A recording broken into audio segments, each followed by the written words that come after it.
And when I could take ownership of that and start adopting a victor consciousness instead of a victim consciousness, I began evolving to the person I think I am today.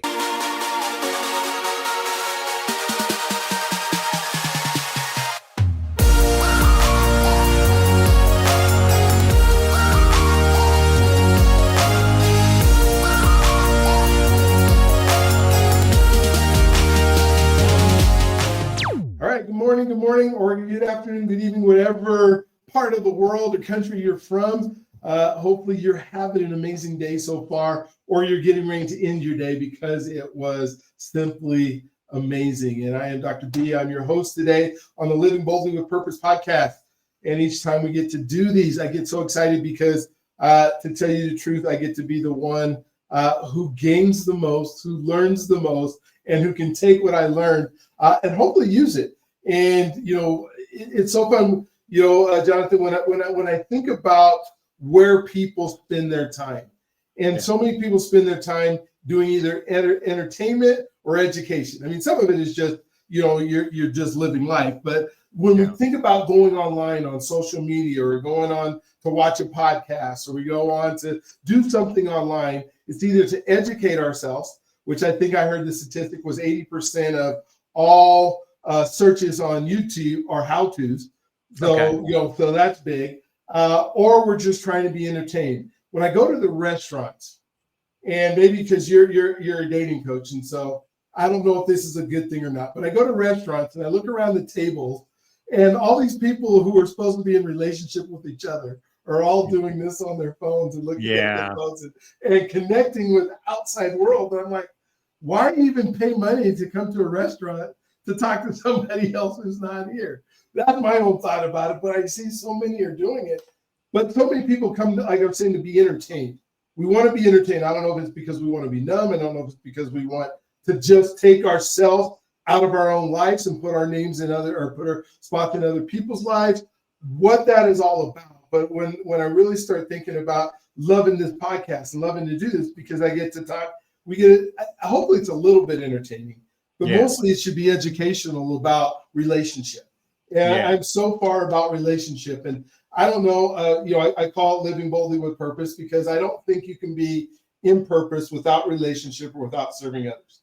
I don't know how you could serve your person. I guess like I watched that movie Mars a couple of days ago with Matt Damon. And I guess you could be on Mars by yourself and you wouldn't have a choice.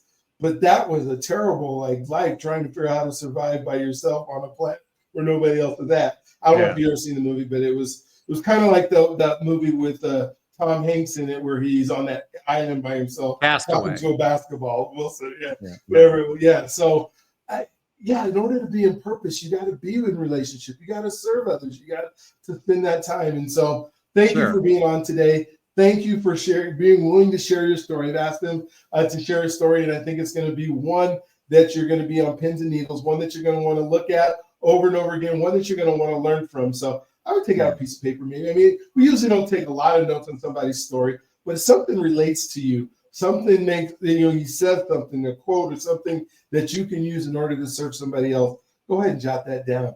So Jonathan, again, thank you for being on the show. Introduce yourself, tell us all about your story, and then we can chop it up right after your story. Thank you. Yeah, no, I appreciate it. And, I reflect upon really quickly the idea of being in solitude, like in the movie. I think what was it, Mission to Mars, or the one with Matt Damon, and then the other one, Castaway. And there's some value in being introspective and going inward. There's no doubt about that, because as you said, we're oftentimes doing things, like we're in the state of being entertained, which oftentimes is really just vegging out or numbing ourselves. And what's fascinating to me is I went to a seminar once that talked about where joy and happiness comes from. And joy and happiness comes from when we are learning or we're in a state of love. Like that's where joy and happiness comes from. When we're in a state of learning something new, we're stimulating our mind, we're growing, we're expanding. And also in that state of loving, being loving or receiving love. So the reason why I share this is because if I look back, if I connect the dots backward, as Steve Jobs would say, I look at my life, and I grew up in the 60s, and, you know, I'm a tail end baby boomer, Gen Xer, and I had a very simple blueprint for my life. And that was bestowed upon me by my parents was go to college, get a job, meet a girl, get married, buy a house, start a family. Like that was the blueprint that was instilled upon me. Yeah. And I followed that blueprint to a T. You know, I went to a nice college, got a 4-year education, got my first couple jobs in sales, eventually got a career in the insurance industry. I met a woman, we got married, made babies, had a family. And I thought my life would be perfect. Now, I'll be candid with you. I wasn't the best husband. I was very unconscious to who I was as a person. And more importantly, because I didn't know who I was as a person, I wasn't the best of husbands. And so our marriage dissolved. And this was right after turning 40.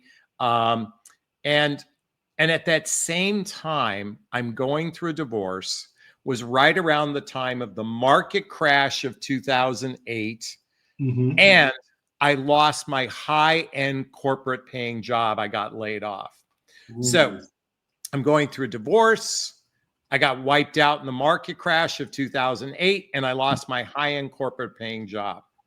And just to give you some context, Dr. B, when I was married, I used to live in a $2.2 million home in Palos Verdes Estates. I mean, I was living large, and it was gone on so many different levels. And what was uniquely challenging at this point in my life is, you know, men oftentimes associate their identity both with what they do for a living and how much money they have in the bank. And I was in a state of absolute depression.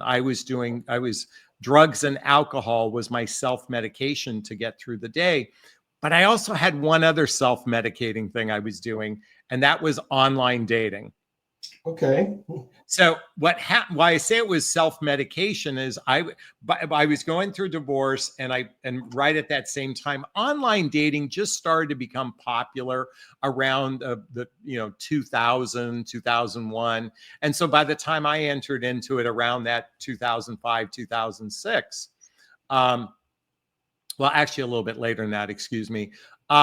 I found myself addicted to talking to women online. I was communicating with woman after woman after woman after woman, hearing their stories, telling each other about our divorces, telling each other about the pain that we're experiencing. It became my therapy in a way, or let me reframe that. It became a substitute for therapy. But it was also an addiction, was going out and going on a date and having a good time and having that short-term high for a moment. But I found myself back in the same space just days later. Why I'm sharing this is, in a course of 1 year, I had over 100 first internet dates. Whoa. I swear to God, I was doing 1 or 2 a week on average. And I'd go out and meet this nice woman, but something wasn't right. And I'd meet another nice woman and something wasn't right. And I'd meet another woman, something wasn't right. And it took me a year to realize that the something right was me. Common denominator, yes. Denominator. Yes. But what was happening was I was communicating with women, making friends in many cases, and they'd call me up and say, "Hey, Jonathan, will you look at my dating profile and help me make it better?" So I'd say, "Hey, change this picture, do this, write this in your essay." And then I'd get calls weeks later, "Jonathan, your advice worked." They go, "Would you look at the guy's profile and tell me what you think of the guy?" Wow. And that's when my business was birthed, when I actually could go inside a guy's profile and I could peg the serial daters, the serial monogamous, the nice guys, the bad boy, and the right guy for the woman, that I was speaking to. So literally around about 2010, 2011, my business was birthed, becoming a dating and relationship coach. Gotcha. What was interesting, though, during this time is I started to build more self-confidence. I started to have a vision of what I wanted for my life. I began having a purpose. because I was in such a state of flux. I was in such a state of depression. I was in such a state of despair, that it wasn't until I found my purpose helping women understand men, particularly divorced men, because I've been through alimony, child support, visitation rights. I'm in my at the time I was in my 40s and 50s. Now it's erectile dysfunction. And then pretty soon it was elderly parents in assisted living facilities and all this stuff that happens in midlife. And I began focusing on helping women understand in midlife. And this purpose was effectively getting out of that pit of despair, because I had something that got me motivated to get up in the morning. And at the same time, I embraced personal development, self-help, spiritual work, and therapy. I just want to repeat that: personal development, self-help, spiritual work, and therapy, as a way to heal that wounded child inside of me. And as I began doing that work, including that introspective work we talked about in those couple movies, I began recognizing, as I said earlier, I was the common denominator to a lot of my pain. And if I work on myself, I could actually build the emotional scaffolding to navigate life with a bit more joy, a bit more vigor, a bit more happiness, versus where I was when I started. Nice. Oh my gosh. Thank you for sharing that, because it's, love the part where you talked about where we find joy and fulfillment is in love and in learning, which is so huge, because we're searching for this, right? We're searching for the pursuit of happiness, or whatever we're searching for, but not realizing this is where we're going to find it. And last night I was listening to a seminar, and a person said, if we want to have what other people have, we have to be willing to do what other people do. And I've heard that over and over in life. Sure. And as I was on the rowing machine, and I almost stopped the rowing machine. I'm like, but wait, when do we get to become the person we need to be in order to do that thing? Because I could try to do what somebody did all day long, but without figuring out what's going to be fulfilling. And then you said those things. You said personal development, self-help, spiritual work, and therapy. That's all about becoming that person who can then go do this stuff. Yeah. So maybe you can talk to me a little bit about those four things, and like what personal development, like what did you decide that you needed to work on you, and how did you figure out what to do? Because I think we jump into personal development and say, I'm just going to go get a book, and then I'm going to do personal development, right? But there's got to be some end goal. There's got to be something that you're developing yourself for. This is a great question. And because as a professional, I'm in the dating and relationship realm, I began understanding, the healthy habits of a successful relationship. I began studying, what does it take to be a grown-up in a relationship? And I purchased books like the Gottmans have a book called 8 Dates, or they've got another book, The 7 Habits of Making a Marriage Successful, that kind of book. Or, there's a variety of different books. I began learning about relationships. And as I did that, I learned about something known as love attachment style. And what that is we human beings either we actually fall in love both in two ways, a secure way and oftentimes an insecure way. Mm-hmm. In fact, most humans find themselves in love in an insecure way. And there's a couple patterns that they've noticed within the theory of love attachment. There is anxious, which means needy, or avoidant, which means emotionally unavailable. And I'm doing Cliff Note version for everyone here, Dr. B. There's a lot more to it. So as I began examining my own life, I recognized that in my past relationships, I always attached to somebody in an insecure way, and in my case, a codependent way. So one of the first things I began doing is unpacking and unraveling my past relationship experiences to start to understand that I was operating from a childhood wound of not feeling lovable, not feeling good enough, not feeling a lot of shame. And so as I started to unpack and heal that, I began understanding where my childhood wounds weren't just for love attachment, but unfortunately, my mother and father did the best they could. But, you know, I'll be candid with you. When a parent says no to a child 10,000 times, that's a traumatic experience, whether we like it or not, you know? Yes, yes, And, it is. and in many cases, my parents, unbeknownst to them, were communicating in more of a violent way towards me versus a compassionate way. And again, it wasn't intentional on their part. And certainly a lot of my life scripts were based on what my parents thought my life should be versus what I thought my life should be. So I had to become aware of this and unravel this for myself. And what I learned through this experience was to recognize, well, let me pause for a second. I want to say this to everyone. I took personal responsibility when I got triggered in life, when I got activated.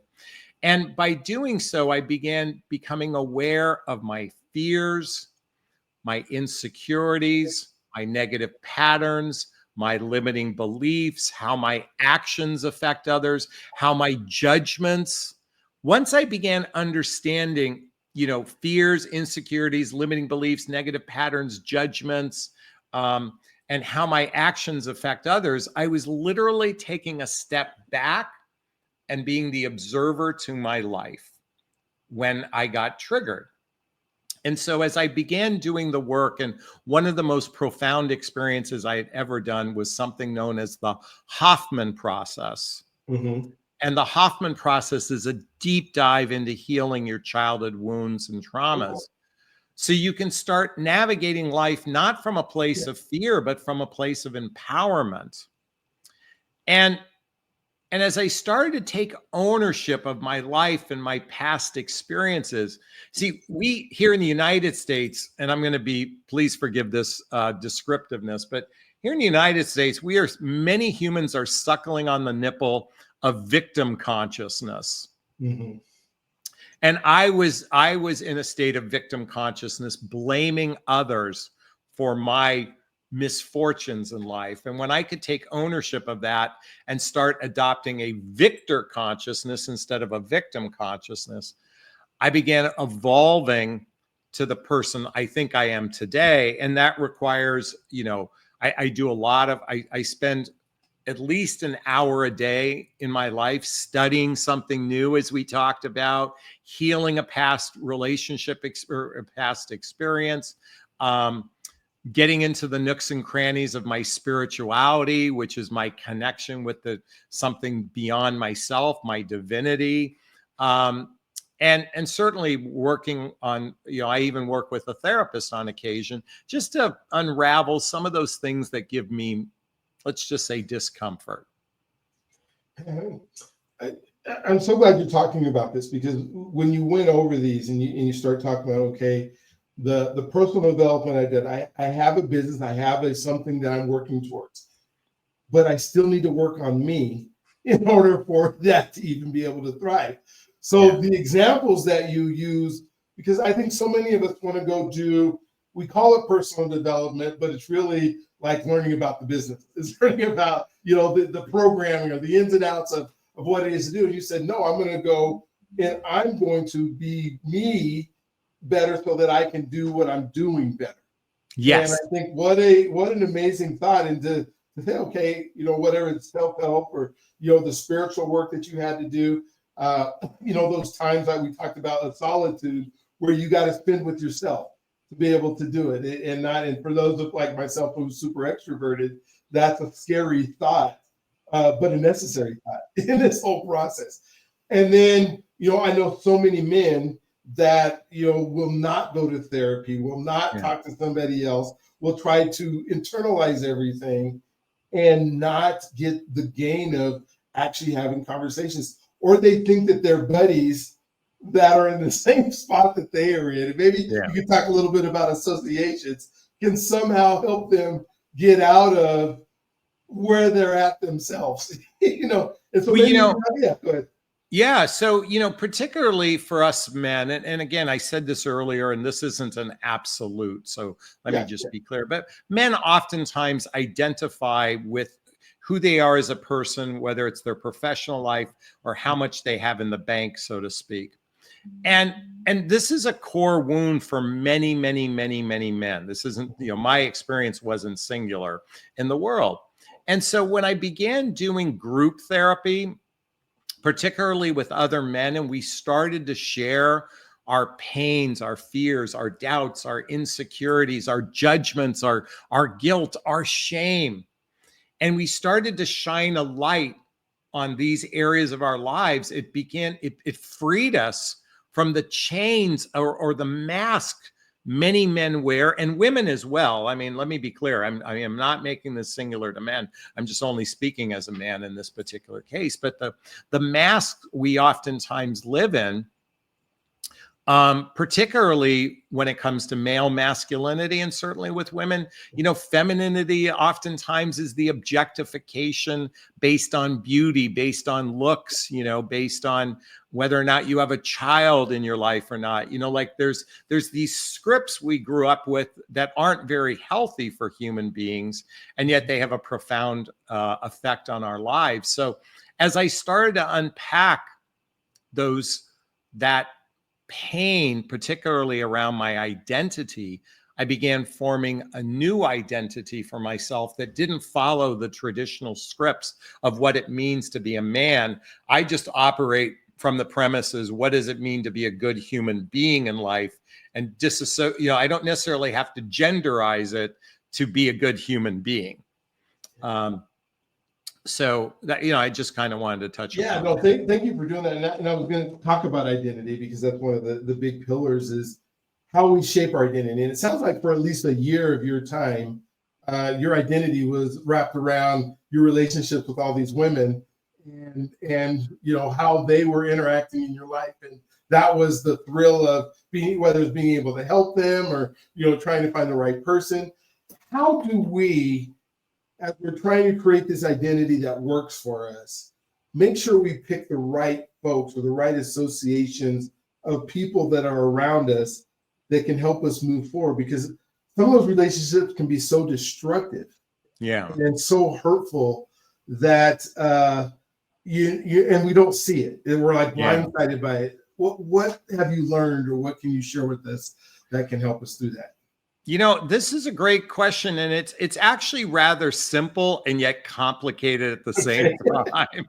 So I think it's binary. It's simply what feels good versus what doesn't feel good. Okay. So I believe if we begin to tap into our inner guidance system, and we all have an inner guidance system, and there's different terminology for it. Some of it's called gut, some of it's called intuition, but we have an inner guidance system that really it's very binary. Does it feel good? Does it not feel good? And so most of the times we thrive for always feeling good, but the not feeling good is actually a signal for something that could, that might need to change within your life. So when I was in that pit of despair, I didn't feel good. I didn't feel good for a very long period of time, but I had a very simple motto. I borrowed it from Walt Disney, and it was keep moving forward, keep moving forward. And by the time I had a purpose, my purpose being to help others with their love life is predominantly what my purpose is. Well, actually, my purpose has evolved to helping people, grow within themselves. It's not using the dating and relationship conversation for individual empowerment. That's my purpose, is to be a guide, to be a voice, to be a messenger in that regard. But once I had my purpose, then it was easier to navigate what felt good and what didn't feel good. And if something didn't feel good, it simply, and I don't mean feeling good like pleasure, and I don't mean it like the entertainment we talked about. I'm just talking about when something felt off or something felt right. That might be a better way to characterize it. And when something felt off, it's like, oh, okay, was that a wound? Was that a trigger? Was that a fear? Was that an insecurity? And start to unpack it and process it. And when you process something, when you're doing something intentionally to improve, coming back to grow, to learn, to improve, it starts to build upon itself. If we have that momentum of wanting to grow, wanting to learn, wanting to improve. And by the way, when I say the word improve, we are all perfect beings to some degree. But what I mean is improve upon those chains that bind us, which is often shame, guilt, comparisons, judgment, that sort of thing. That's what I'm talking about, is having less of that and more joy and contentment in one's life.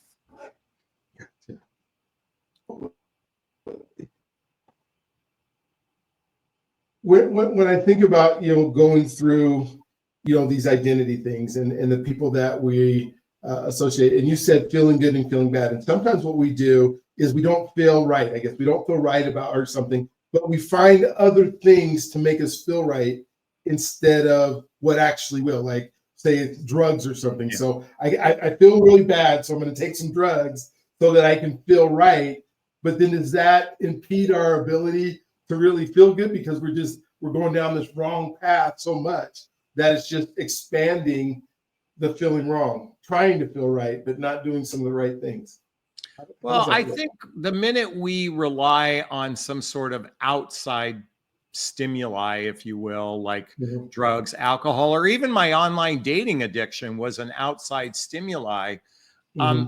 We're blocking what's inherently inside of us, which we all have this beautiful capacity to love, but not just love other beings, but love ourselves. And so as I began examining this, and I'll be candid with you, I had a major, what's the word I want to use? A major event happen in my life when my 19-year-old son passed away 6.5 years ago. And I share this with you because, that experience was a gigantic catalyst for me. But I need to preface this before I get into it. I did about, let's see, he died in 2018. For a good 8 years of my life, I was devoted to personal development, self-help, spiritual work, and therapy. I did a ton of work to build up the emotional scaffolding, if you will.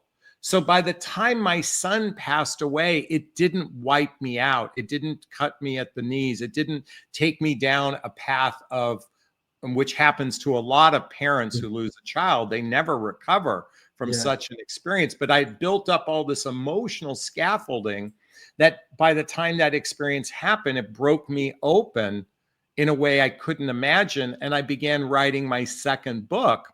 It's behind me, but I'll share it with you right now. This book is called What the Heck is Self-Love Anyway? And it's a journey of personal development, self-help, and spiritual work inspired by losing my son, because I recognize that when we work on ourselves, when we build, and I'm repeating myself a few times, this emotional scaffolding, if we will, it better prepares us for the trials and tribulations that life has. I mean, life is not fair, It's not unfair, but it's not fair. Life isn't fair, but it's not unfair. But certainly we can have some really unfair experience happen. And the question is, are we going to look at it from a victim consciousness or a victor consciousness? So going through that experience of losing my son, and Dr. B, let me just share something with you. When I was giving his eulogy, which was within 2 weeks of his passing, I stopped in the middle of the eulogy and I looked at everybody, all his loved ones, all my loved ones, said, look, we can grieve through suffering or we can grieve with love. And from that moment on, I do my best to operate, and I fail at this. When I say fail, I don't ever meet this sometimes high expectation, but I do my best to operate from what would love do? How would love respond in life? And to look at it from the eyes of love, whatever that means to anyone. For me, it's coming from my heart. And the more I seem to do that, the happier I just happen to be, or the more content I happen to be.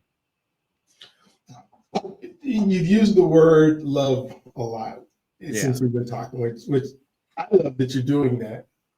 Is there, is love like a muscle where you have to practice it to get good at it? Or is it just something that we just have to embrace?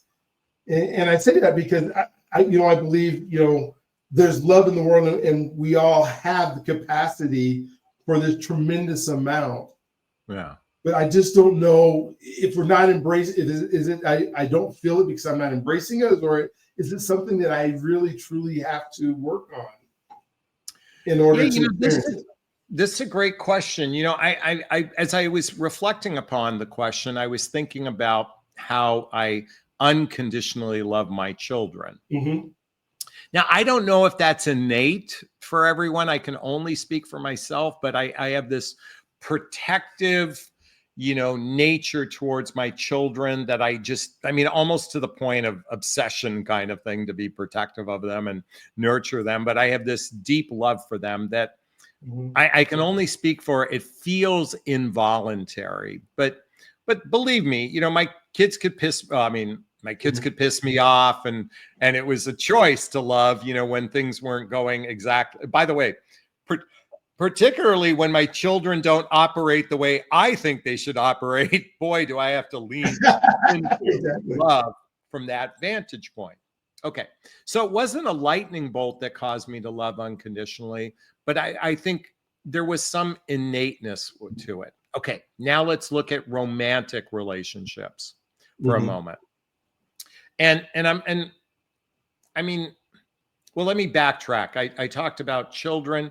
I think within our parents, the people who raised us, that can be a tricky one because our parents aren't necessarily our best friends, So I think to some degree, in some cases, to love people, to love fallible human beings requires some level of consciousness, because whether it's our parents, whether it's our friends, whether it's our coworkers, or a romantic relationship, human beings are fallible.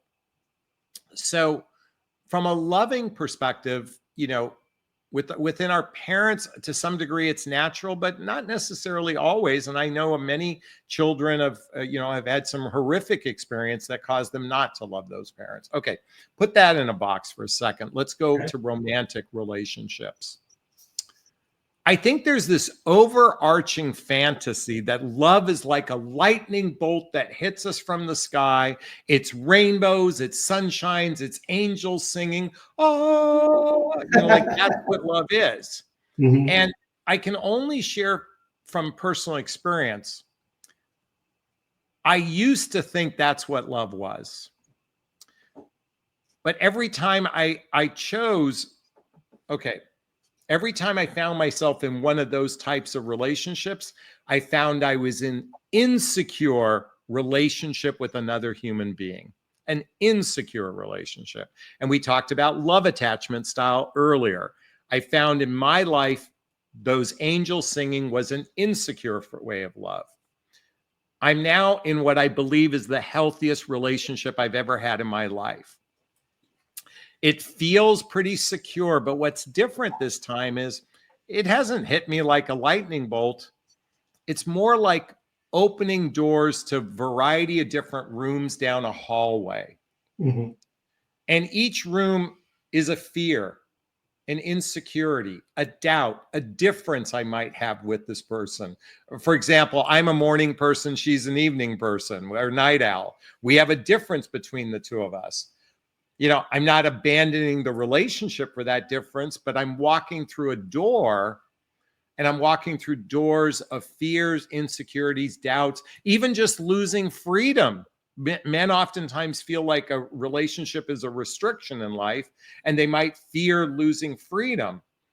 It's walking through these doors. And that's how I'm observing love at this stage in my life. It's like walking through those doors. And I think when you've walked through enough of them and you've built trust with another person, like genuine trust, not insecure trust, but genuine trust. It feels safe to open your heart to receive, not just give love, but to be able to receive love from another human being. But here's the tricky part. I wouldn't be able to walk through those doors if it wasn't for the personal development, self-help, spiritual work, and therapy I've been doing for over a decade to heal all those nooks and crannies that were fearful of just opening up to another human being. Wow. That's so good. And I've never asked that question before, but because it's you. But after I asked the question, I started thinking, we here have one word for love. When you think of biblically, there's like agape and phileo and eros and all the different words. And I have 8 children, and I love them. And then I was thinking, well, is part of that love is because of the amount of proximity that I had with them, good times and bad times and all those kind of times, and just knowing it's almost like I don't have a choice, right? Like, when you think of relationship love, we figured out, at least in our country, that once we're in these relationships, we still have a choice whether I'm going to love you right now or not.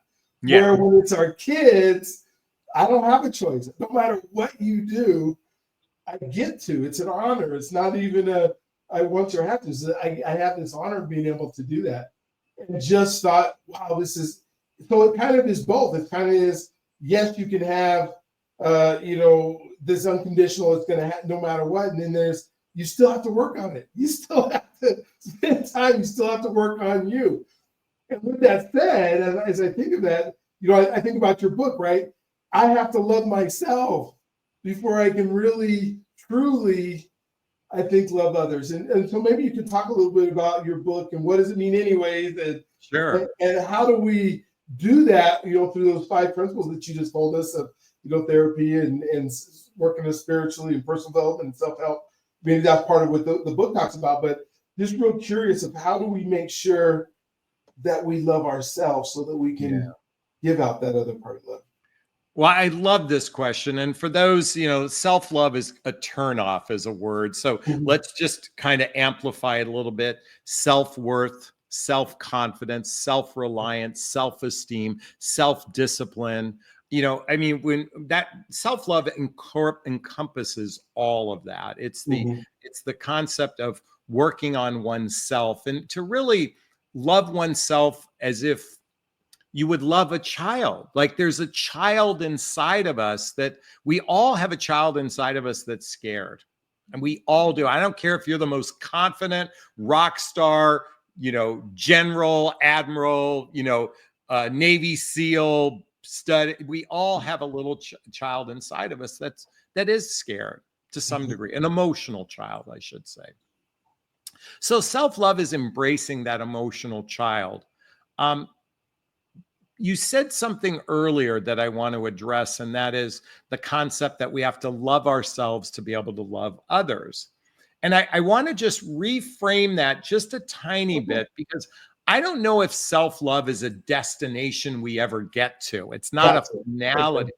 So I like to frame it that if we are loving on ourselves, we have the capacity to love others. It's just a slight different twist to it, because there is no doubt that if we loathe ourselves, if we are so ashamed of who we are as a person, it's going to be radically difficult to even open yourself up to another human being, to receive their love.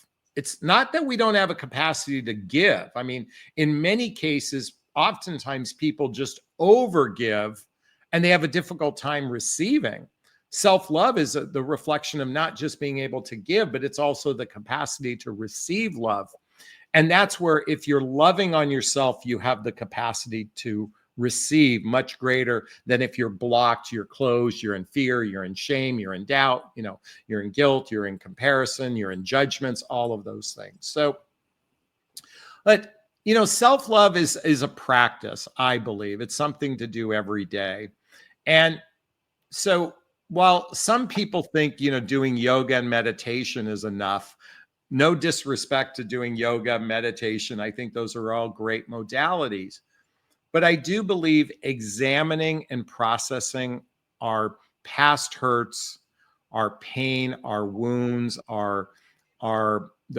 things that go deep within us, deep pains, hurts, wounds from childhood. The minute we start to excavate that and shine a light of love on it, we begin to open ourselves up to be able to receive love in a healthier way. And that's just my perception, which I think is mirrored by a lot of other coaches out there as well. Yeah, I mean, and I love how you frame that, because it's a work that we have to continue to do. We have to continue to do in different areas, because we make mistakes, or we do something that we know we shouldn't have done, or we said something that we shouldn't have done. And maybe you can talk just a little bit about this emotion shame, because I think it's probably one of the most hurtful, evil emotions that we have, that we can do to ourselves, is shame. It's this feeling of shame, and maybe how to take that and go, I just made a mistake. I didn't do what I was supposed to do. Why am I taking on all this trauma, to the point shame can get so bad that it stops you from doing other things? Yeah, I believe, thank you. I believe I heard this from Brene Brown, but please don't quote me, but I'm pretty sure I heard it from her, that guilt is I did something wrong, and shame is I am wrong, or I am bad, or there's something wrong with me.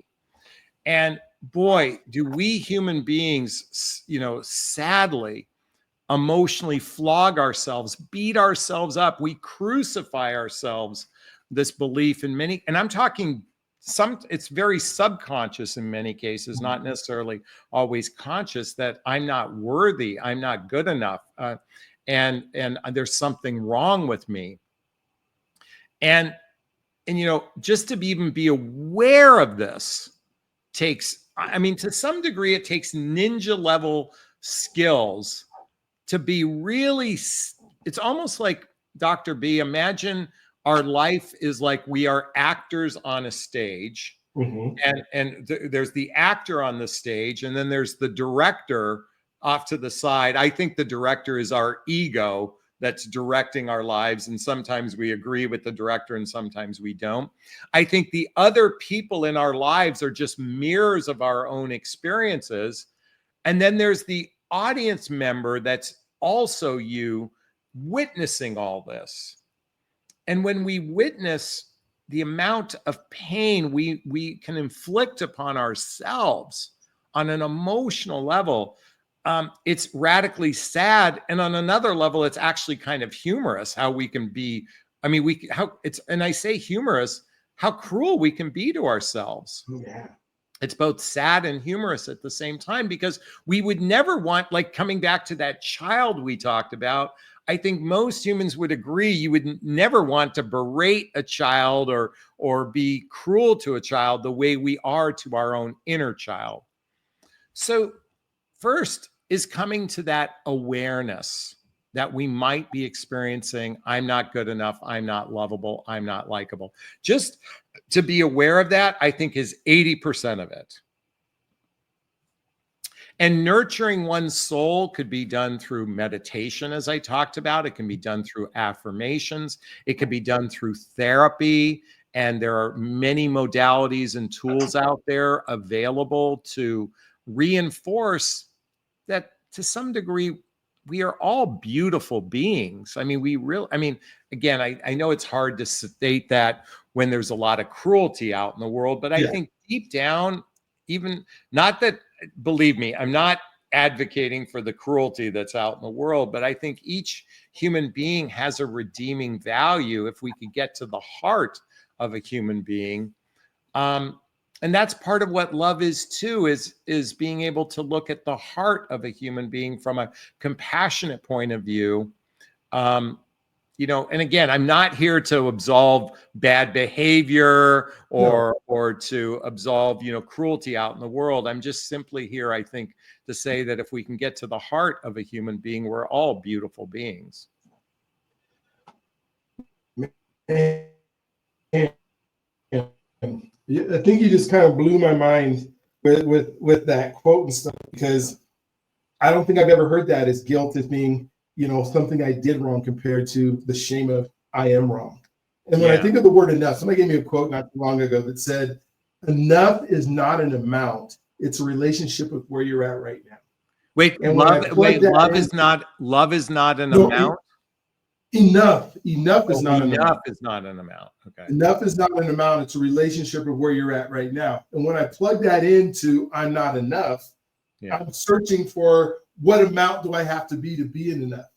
Yeah. Be enough where I am right now. Or even like, how much money is enough? How much, love is enough? How much of all these things that we put this where we can never hit it because it's never enough, because we always want more, right? And then so if I'm not enough as a human being, I'm thinking, okay, so what about the relationship with who I am right now? And then be able to name, whether it's through meditation or whatever it is, name what is it that is enough about me? What is it that I'm providing enough for whoever I'm, loving or providing for? And I keep getting to this, and maybe you can help me figure this out, but I almost feel like our spiritual world, the invisible world, the world that our mind lives in, is the real world, and the physical world is a manifestation of the spiritual world we're in. And then we try to play it out like you were talking about, being an actor on a stage and watching ourselves and seeing ourselves, because our minds can be so detrimental to us or so great to us, and then it plays itself out in how we act when we're in the real world, trying to create joy and happiness and all these other things. And is that part of like things that you would like when you're doing this relationship coaching and talking to people and helping them, is mentally what they have to work on most? It's interesting. As you were just sharing this, Dr. B, I was having this strong reaction to how much joy I'm experiencing right in this moment. Okay. Mm-hmm. And I was just reflecting, like, by the way, our brain can simultaneously do a million calculations. So I can be present to you, but still going blah, blah, blah, blah, blah, blah in my head. And the thought that came into my mind is, I'm in a place of, for lack of a better word, sharing the knowledge that I've experienced in life. So I've had all this experience up until this very moment, and I'm sharing with you a little bit of we'll use the term wisdom or experience in this moment. And I feel a tremendous amount of joy and happiness in this very moment because I'm sharing something I've learned. And these are all things I've learned. So we talked earlier about when we learn something, we're in a state of joy and happiness. But I also think when we're teaching something, yes. Like, in other words, there's, and by the way, we all, like, it's kind of sad to me, but if you really want to build a better relationship with someone, then give each other advice. I think sharing our wisdom is sadly, well, let me reframe that, because a lot of opinions can be toxic too.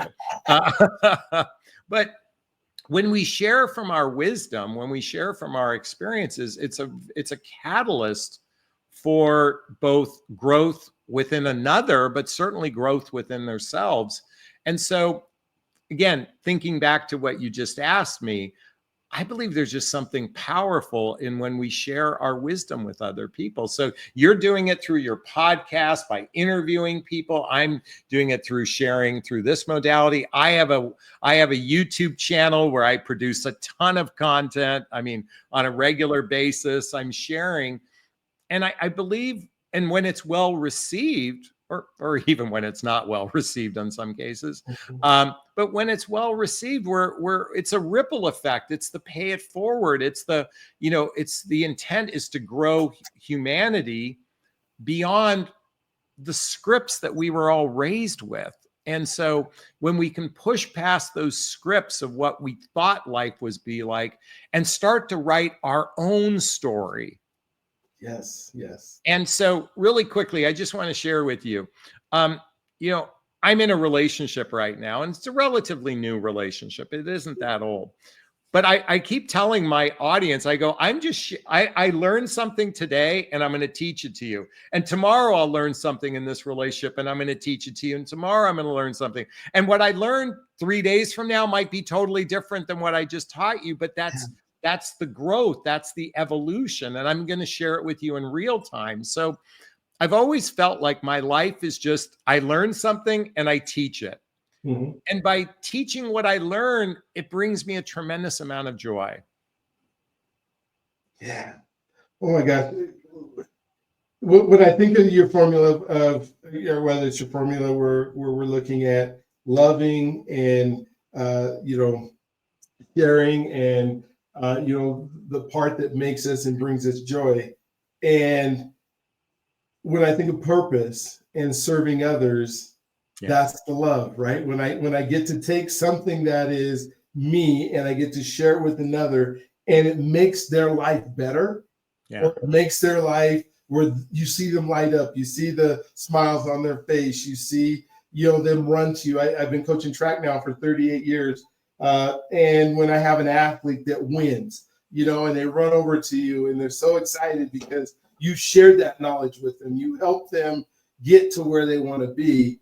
Yeah. That's kind of the greatest love. And when you're in purpose and when you're doing what you were put on this earth to do, when you're doing it. And so whether you're learning, like you said, when we're learning, we're excited, but when we're sharing, it's like times 10 almost when you give that gift of what you've been able to take and then be able to share it in a way that makes sense.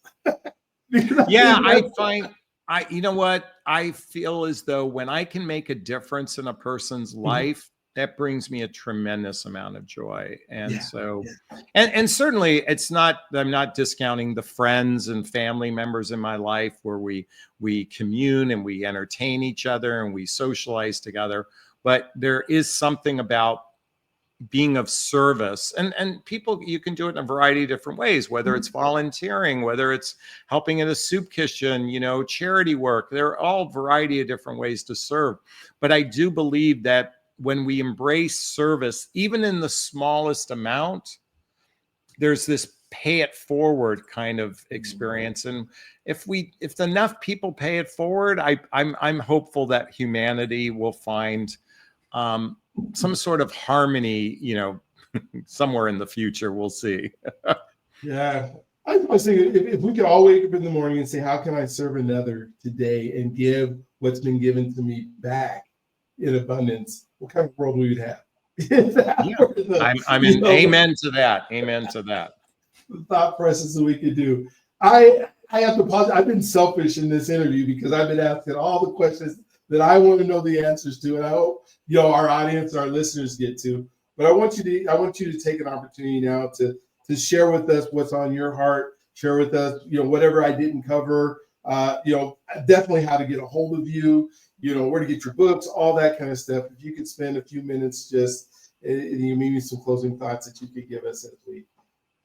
So I think what comes up most for me is, and it's something I've learned in this relationship I am in, and while it's still relatively new, I actually am kind of projecting it might go the distance. We'll see. I'm not going to get ahead of myself, but I'm experiencing immense gratitude for this person, and I don't think I've ever experienced gratitude in this way before. And I didn't realize how powerful of a emotion, gratitude and gratefulness and appreciation, like what a powerful emotion that is. And let me just share it with you. I'm with a person who's kind, caring, affectionate, generous, nurturing, sensual. I'm a guy. I got to throw that in. I don't have to do it as a guy, but I'm just sharing it with you. And well, because sex makes a romantic relationship different than every other relationship is the sex piece. So,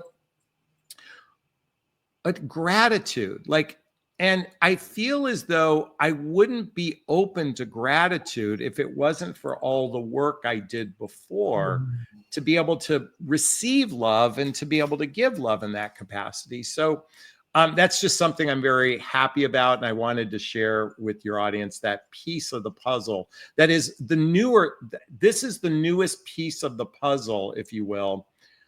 And let me explain why I say this. I wake up every morning going, how can I help people find happier, healthier relationships? And to me, it's a puzzle I wake up to every morning.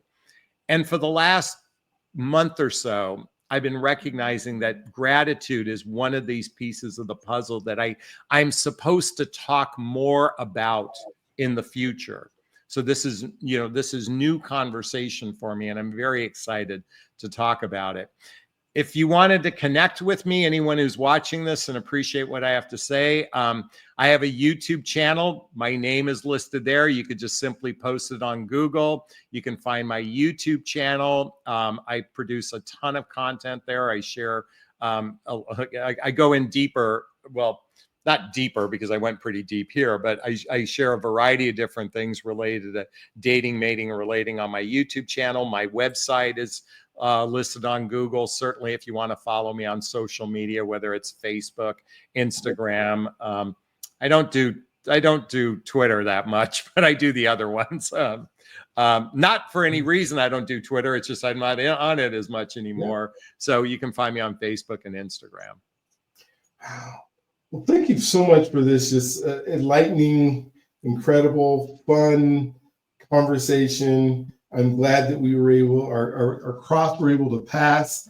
I'm glad you were born. I mean, it's just, all these things when I think about gratitude,